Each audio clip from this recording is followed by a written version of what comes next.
लोगों को सकारात्मक आंदोलन करना पड़ेगा। सकारात्मक का मतलब इसको निगेटिव रूप में नहीं लेना है। सकारात्मक का मतलब विध्वंसात्मक नहीं, तो रचनात्मक, ये इसका सेंस है। विध्वंसात्मक मतलब ट्रेन बंद कर दो, पटरियाँ उखाड़ दो, पुल तोड़ दो, मकान तोड़ दो, आदमी को मार दो, ये निगेटिव अप्रोच है। तो ये नहीं हो करके हम सकारात्मक अप्रोच से काम चलाएंगे। जैसे आप लोगों को याद होगा, अभी 2-4 साल पहले यहाँ पर 2016 में शायद एक नेशनल कन्वेंशन इसी हाल में हुआ था, जहाँ से अभी मैं बोल रहा हूँ, पटना में, पाटलिपुत्रा के आश्रम में। उस समय मैंने क्लास लेते लेते बोला था अपने कैडर्स को कि जिसने हमारी शिक्षा व्यवस्था को तहस नहस कर दिया, हमारे प्राण धर्म को तहस नहस कर दिया है, उस माई का लेकर पुतला जाकर के जलाओ, तुम समझो मैं तुम जिंदा दिल हो।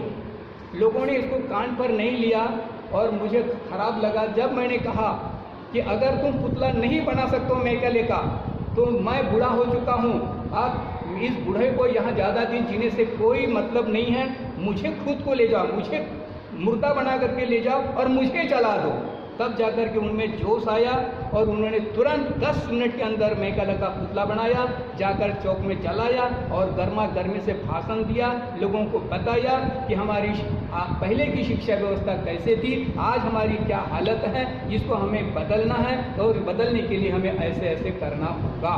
तो ये आंदोलन है, सकारात्मक आंदोलन।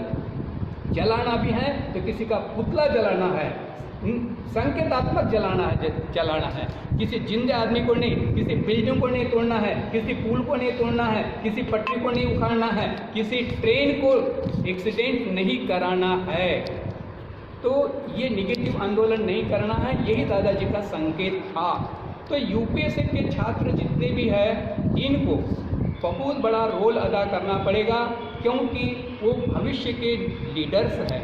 आज भले ही वो कैडर्स हैं, लेकिन जब एक उम्र इनकी हो जाएगी, जब वो 25 साल के हो जाएंगे, युवा बन जाएंगे, बुद्धिजीवी बन जाएंगे, इनके कंधों पर देश का नेतृत्व करने का महान दायित्व आ जाएगा, तब उन्हें कुछ करके दिखाना पड़ेगा। लेकिन उस समय हमें जो करना है वह अगर हमें पता ही नहीं है तो हम कैसे करेंगे, क्या करेंगे, इसी की ट्रेनिंग दी जाती है यूपीएससी के कैडर्स को, क्योंकि ये भविष्य के नेता है, भविष्य के वो अपने देश के कार्य, क्या बोलूँगा मैं, भविष्य, हाँ, ये भविष्य की संपत्ति है। वास्तव में देश की संपत्ति वो नहीं है जो पैसों से गिनी जाती है, डॉलर्स में या रुपये में गिनी जाती है।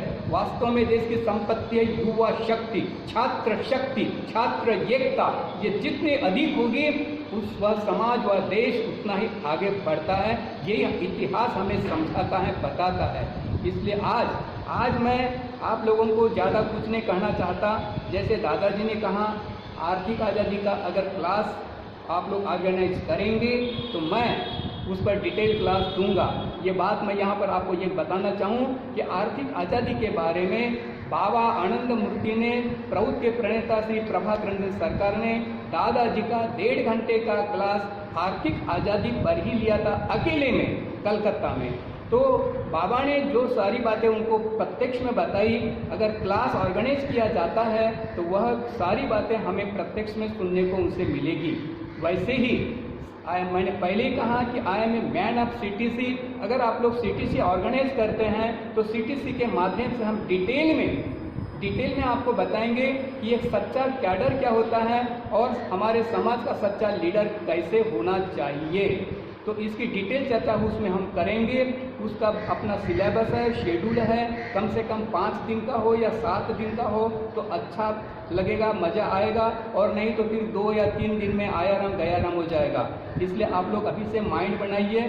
कहने के लिए मेरे पास में बहुत कुछ है।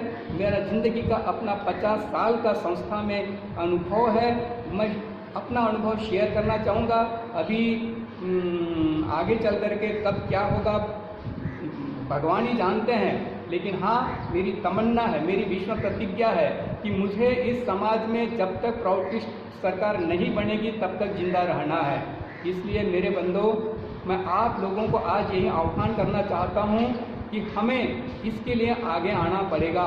हमारे गुरुदेव ने, प्रभु के प्रणेता ने भी कहा कि तुम्हें सद्युक्त समाज बनाना है, लेकिन ये सद्युक्त समाज तभी बनेगा जब सद्युक्त राज आएगा। ये सद्युक्त राज किस चिड़िया का नाम है, ये सद्युक्त राज आएगा कैसे, ये कौन लाएगा, यही तो सारी बातें हमें आज जानना जरूरी हो जाता है।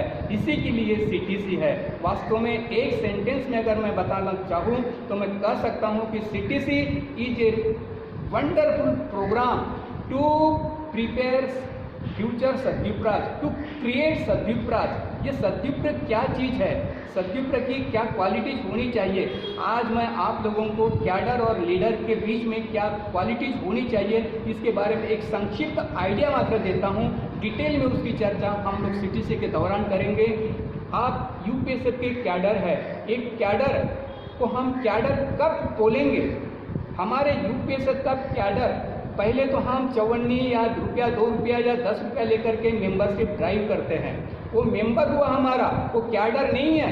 कैडर वो कब बनेगा, जब उसके अंदर 7 अल आ जाएंगे। ये जो मेंबरशिप आप लोग करते हैं, ऐसे मेंबर्स को हमें ट्रेनिंग के माध्यम से ये 7 अल को उसके भीतर घुसाना पड़ेगा, उसमें परचेस करना पड़ेगा, लाना पड़ेगा। ये 7 अल क्या है, number 1 able. Able means what is what, UPSF क्या है, उसका उद्देश्य क्या है, और प्रभुत्व क्या है, प्रभुत्व क्या चाहता है, प्रोटेस्ट यूनिवर्सल क्या है, सद्युप्र क्या है, वगैरह वगैरह जो कुछ भी है। जैसे अभी आप लोगों ने 2-4 सवाल दादाजी से पूछा, तो ऐसे सवाल करके आप लोग डिटेल में जान सकते हैं। और जो इस सारी चीज़ों को जानेगा, पर्टिकुलरली प्रभुत्व के बारे में अगर जानना है तो हमें 5 P's के बारे में जानना पड़ेगा।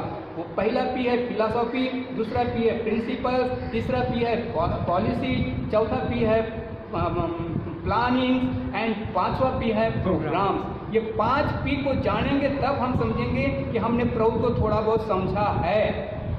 और सच बताऊं, किताब पढ़ने से आपको पता तो चल जाएगा कि क्या है नहीं है, लेकिन बाबा आनंद मूर्ति कहते हैं कि वह मेरा प्रवचन नहीं है जिसे मैं बोलता हूँ और तुम सुनते हो, मेरा प्रवचन वह है जिसे तुम करते हो।